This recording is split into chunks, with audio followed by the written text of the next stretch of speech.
Hey, welcome back to the shop. I hope you had a great Easter. I hope you had fun with those Easter eggs last time.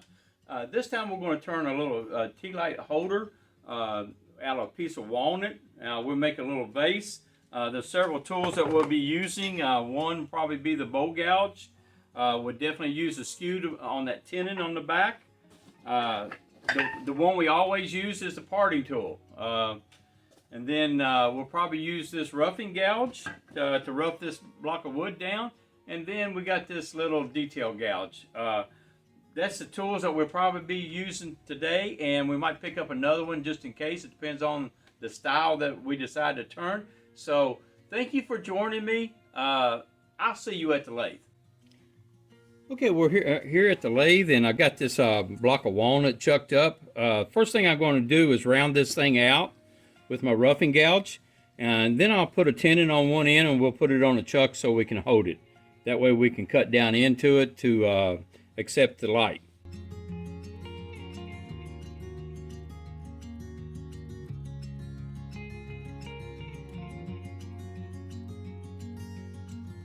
Next thing I want to do is determine which side I want my tenon on.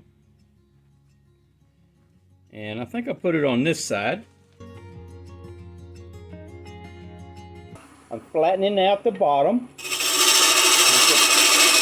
Make it tenon a little bit wider, just like that.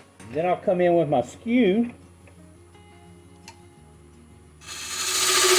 Because it got a little bit of an angle to it, it's a great tool to make that dovetail. Just measure this, just to see how it'll fit.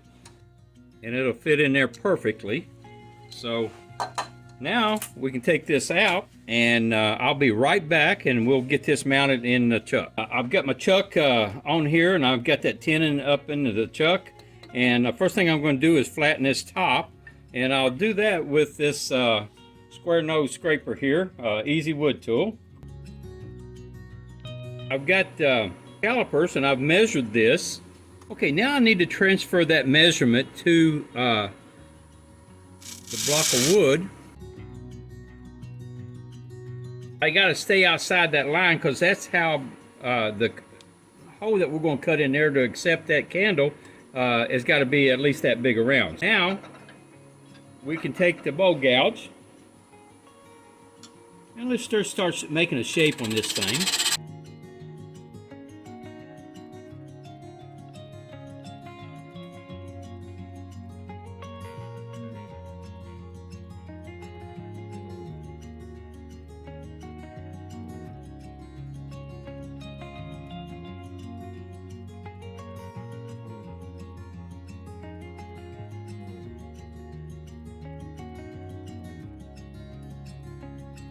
I'll tell you what I'm going to do. I'm going to change out my tool rest to the smaller one so I can get in there closer to it.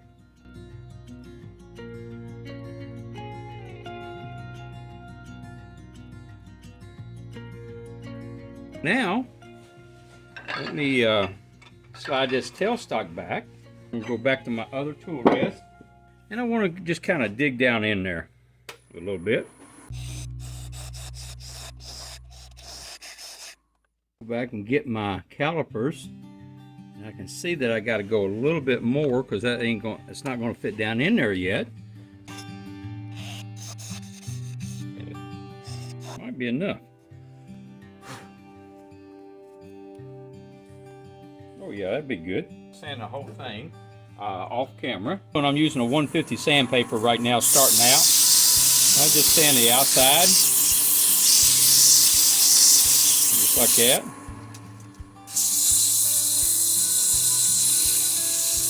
Sand this end grain here, and then I'll just sand the inside a little bit, and I'll work through my grit. I got this thing sanded, and what I'm going to do now is that I'm going to take this. It's a guitar string, and you just hold it in there and it will smoke it and burn it, and it'll give me some really good detail down in that groove. But one thing you don't want to do, you always want to wrap it around a handle. I need to make some handles for this, but don't ever wrap it around your fingers. That's not a good thing. Just like that. Go in there, hit this one more time, make it a little bit darker. and you get really 3 good little lines down in them grooves right there. Okay, this is tried and true, original.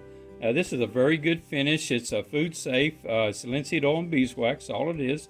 There's no, harmful stuff in this product. That's one of the reasons why I like to use it. Just take a little bit. We're going to rub it in around on here. Just rub it in circles.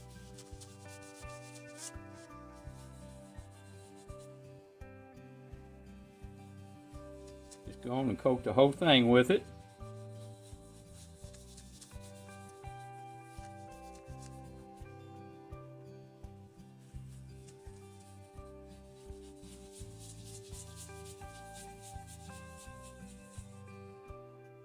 I like to rub it around in circles. That fills all the pores every which direction. Put some on the front. And we'll actually wipe some down in there. Turn that on. Let's just buff it a little bit. Now, I'll put a couple more coats of this on there. I'll let it dry. And once it dries, then I'll put another coat or 2 on it. Now, I'm going to take and we're just going to part this off. Here's what we got. A little vase. We got the light goes in there. These make great little gifts. You can make these things in no time, different shapes and sizes. This thing has a electric battery in there, and it lights up and stuff. You can even get the ones with the little candles in them and little metal cans to set down in them. Go down there on that corner and hit that like button, subscribe, and I'll see you on the next video. Thanks.